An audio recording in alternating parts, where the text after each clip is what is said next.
This document was recovered from a locked elevator panel at an abandoned high-rise with no listed tenants. Floor 9 didn't exist on the blueprint. Usually that's floor 13. Strange. The file was thrown onto my desk without comment. He pressed the button. Something pressed back. This is case file 17, the 9th floor. Written by WorldAwayTweedy. And here's the record as it was given to me.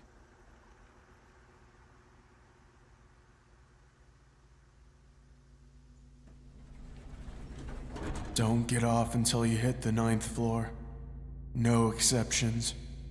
But my interview's on at 5, I replied. I'll only say this one more time.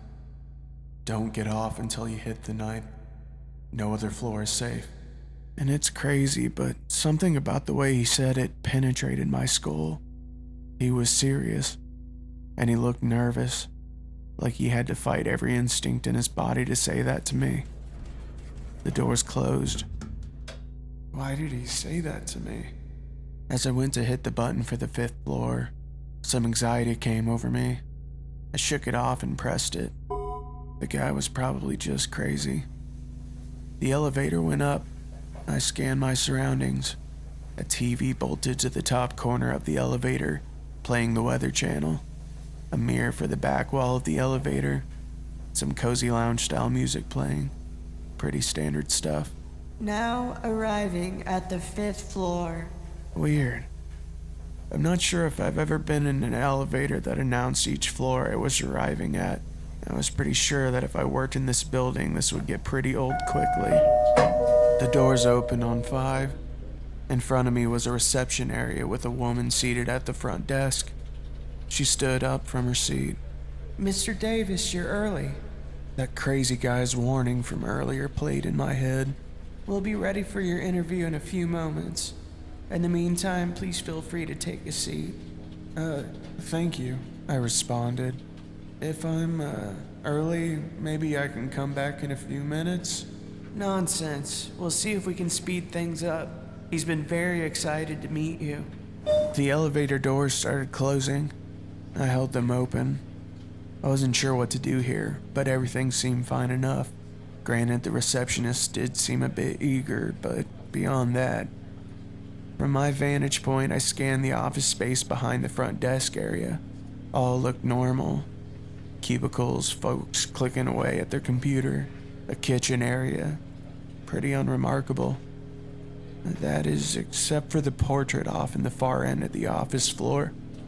It was very large, but I couldn't tell what the picture was of. I did see a group of employees staring at it, almost admiring it. Your wife's name is Meredith, right? I froze.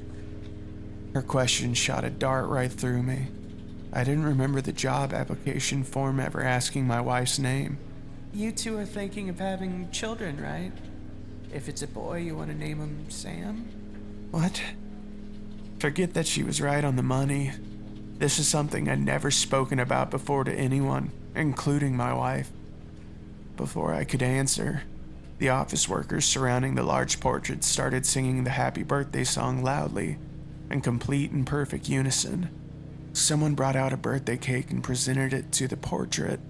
A portrait that, after squinting, I realized was a very large version of my high school yearbook photo. I backed into the elevator and pressed the closed door button. I panicked as it took its sweet time to register.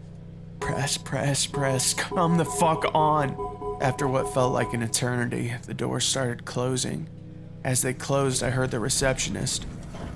I'm so curious to know what your insides taste like, Michael. I found the number 9 and I pressed it. Felt like it didn't register my push, so I pressed the button again. And again, come on, 9th fucking floor. I tried again and again, but nothing was happening. Fuck. I'll go back to the ground floor. As I went to press the G button, I realized it was missing. Just that one singular button gone. I was getting claustrophobic. I took in deep breaths to prevent myself from having a full-blown episode. The elevator started moving up again. A panel above the elevator doors lit up with the following number, 11. Is someone calling the elevator up? I started talking to myself to calm my nerves. It's alright, someone will call the 9th floor soon, and that's where I'll get off. As the elevator approached its new destination, I noticed that the background lounge music in the elevator had changed. It was now an instrumental arrangement of Happy Birthday. I glanced at the weather report on the TV. At least it was going to be sunny all week. Silver linings. Now arriving at the 11th floor. The doors opened. I hung around the inside corner of the elevator beside the buttons. No need to have another nightmarish experience, right? An old woman stepped onto the elevator. She smiled at me as the doors closed. What floor? Ground floor, please. I'm sorry, ma'am, but the button's missing. Maybe we could wait until someone calls us to the 9th floor? 9th? No, I think I'll just go to the 2nd floor instead then. She went to press the button. Ma'am, I don't think it'd be safe to. I have plenty of friends on the 2nd floor. It'll be okay. And then she pressed it. I didn't feel comfortable cornering an elderly stranger in a seemingly haunted elevator, but I tried again to convince her. I know this sounds weird, but I have it under good authority that the 2nd floor is probably not safe. I'd strongly recommend not getting off until we reach 9. And then she smiled at me. Dear, it'll be alright, you know. I like to take all the opportunities that are given to me. It's a shame that you turned your opportunity down. I know the folks on 5 are very disappointed. I backed up into the corner of the elevator. I saw the reflection of the old lady in the elevator's back mirror. She looked ghastly, otherworldly. Now arriving at the 2nd floor. The doors opened. She smiled at me again, and then she exited. I poked my head around the corner to look at the 2nd floor. It was damp, it looked old, more like a cave than an office. I heard a low rumble. A man dressed in a fancy suit approached the elevator doors, and he held them open before they could close. You getting off here too, champ? I heard that 5 wanted you. I think we can give you a better offer. Yeah, I'm good. You sure, bud? The salary is $800,000 every hour. I'm good. I'm kidding, bud. The salary is we remove your eyes so you don't have to see them. The floor went pitch black. The low rumble got louder and started reverberating in my ears. Suddenly, the businessman grabbed me by the collar and tried to pull me out of the elevator. I clung onto the ends of it. I started thrashing and headbutting him. I was able to make him let go of me momentarily. As I desperately pressed on the closed doors button, miraculously, the elevator responded much quicker this time, and they closed immediately. I tried the 9th floor button again. Didn't work. I pressed 8 instead. Anything to get away from this hellhole of a floor. I heard a loud banging on the door as the elevator started taking off, like an aggressive knock. The floor numbers started rising. 3, 4, and then 5. What the hell is that sound? 6th floor, 7th floor. The banging wouldn't stop. Now arriving at the 8th floor. I pressed the button for the 23rd floor. Just as we arrived on 8, I mashed the closed door button just as the elevator doors were about to open. The banging continued as the elevator doors started denting. The elevator continued going up. 9, 10, 11. The banging softened. 14, 15, quieter now. 19, 20, 21, and disappeared. Now arriving at the 23rd floor. And it was gone. Thank God. Felt like I narrowly avoided disaster. The doors opened. I scanned the new floor, and I realized I was back on the ground floor. That's what it looked like anyway. Did I escape? Was I free? A man stood not too far from the door. He looked familiar, but I couldn't exactly place him.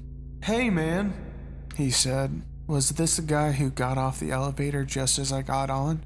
Hey, it's over, man. You got out. I felt a wave of relief wash over me. but I had to fight it. But you said the 9th floor was the only safe one, right? That was the trick. You followed your gut and you were right. 23rd floor. The real safe floor. You can step out now, man. I couldn't move. He wants to give you a job. He thinks you're gonna be great. Why can't I move? He's in the other room. I'm gonna fetch him, okay? All you have to do is look at him.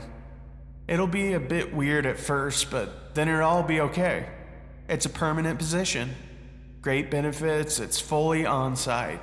But no better birthday present than a new job, right? I lowered my gaze to the floor. It's not my fucking birthday. As he left to fetch whoever he was meaning to fetch, he gave me the following response. Hey, relax, man. No cursing on the job. We're family here. It felt like I could only move a centimeter at a time, a true snail's pace. I inched my fingers closer and closer to the closed door button. I heard footsteps. He was coming back. With every fiber of my being I pushed through, I hit the button. The doors closed and I collapsed on the floor, free from whatever weird force was stopping me from moving. I'll let you two talk more on the elevator, I heard him say from outside of the doors. What? Instinctively, I looked around. To my surprise, there was nothing. The elevator was the same as it always had been. I was done with all of this. At this point, I would have taken death over continuing this longer. As I pondered the next move in this hopeless situation, I noticed something strange. The button to the 9th floor was lit up, an ominous crimson-red color. Before I could do anything else, my phone started ringing. I checked the call. It was my wife. I answered. Babe, I don't even know why I didn't think to call you. I've been trapped in this elevator and all this stuff is happening and maybe I should call the cops. Babe, don't go to the 9th floor. What? Wait, how do you even... It's a trick, honey. You have to trust me. The man from before was lying to you. It's not safe. None of this has been safe. How do you even know everything that's happening? You need to trust me, babe. I paused. So what do you want me to do then? Go to your interview. I hung up the call. I mashed the 9th floor button. The elevator started rising again. I pulled out my phone and flung it on the ground as hard as I could. Suddenly, the elevator started shaking. It was continuing to go up, but it was faster than usual. Really, really fast. And all of a sudden, almost like the 9th floor was now way below me. It felt like an amusement park ride with no brakes on it. Loose, dangerous, flinging up and at insane speed, like it was falling upwards. But I pressed 9. It didn't matter. Now arriving at the 41st floor. What is going on? I was brought to my knees by the speed of the elevator, traveling faster and faster. Now arriving at the 90th floor. There's only 52 floors. Now arriving at the 141st floor. Oh God. Now arriving at the 230th floor. Now arriving at the 401st floor. I felt like I was inside of a bullet. Now arriving at the 840th floor. Now arriving somewhere nice. The elevator stopped. The doors didn't open though. The panel above the elevator doors had no indication of what floor we were on. As I sat, I heard what could only be described as the sound of hell coming from outside of the elevator. Low grunts of pain, crackling, a dark hymn. Was this where I was supposed to get off? Before I could ponder the question further, I heard a soft tapping on the elevator, a voice from outside. Do you want to stay on this floor forever? What do you mean? What if you stay on this floor forever and I get to go home? I think I'm good. But I really want to go home. It almost sounded like the voice of a child. God, I'm sorry, kid. It's okay. There was an awkward silence between us. He told me that he wants to wish you a happy birthday. I think he got it wrong. Today isn't my birthday. It is. It's the first day of your new life. Your new birthday. What is going on? He wants you to look at the TV. I looked at the TV in the top corner of the elevator, hoping to see the one constant I'd had during this whole cursed trip, the weather. Instead, the TV was now showcasing what looked like CCTV footage, grainy footage from the camera, of the exact elevator I was in, a live feed of this exact moment, except the TV showed me lying down, looking up with a wide smile on my face, and something above me on the ceiling looking straight down at me. Him. The lights in the elevator went off. The elevator plummeted downwards. As I closed my eyes, I screamed for my life.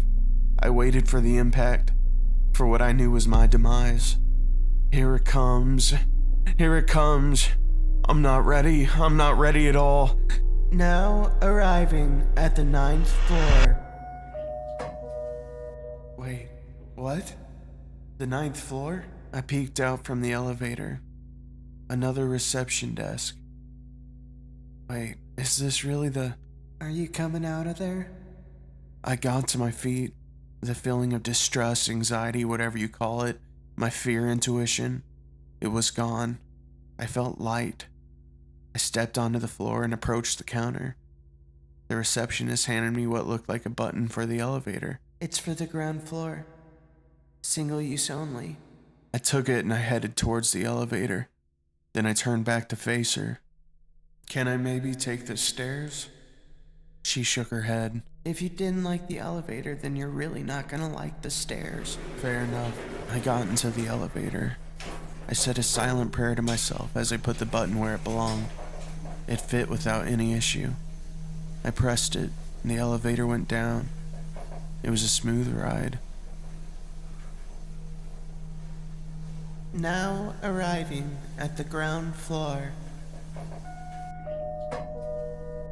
As I got ready to exit, I realized that the ground floor button was missing once again. Strange. I didn't linger on it. I marched out, ready to get out of the building. I noticed a woman running into the elevator. I tried to stop her, but something in my body wouldn't let me. The most I could muster was putting my hand on the door to relay a message to her before the doors closed. Don't get off until you reach the 9th floor, no matter what. The woman just smiled at me and said, Happy birthday, Michael.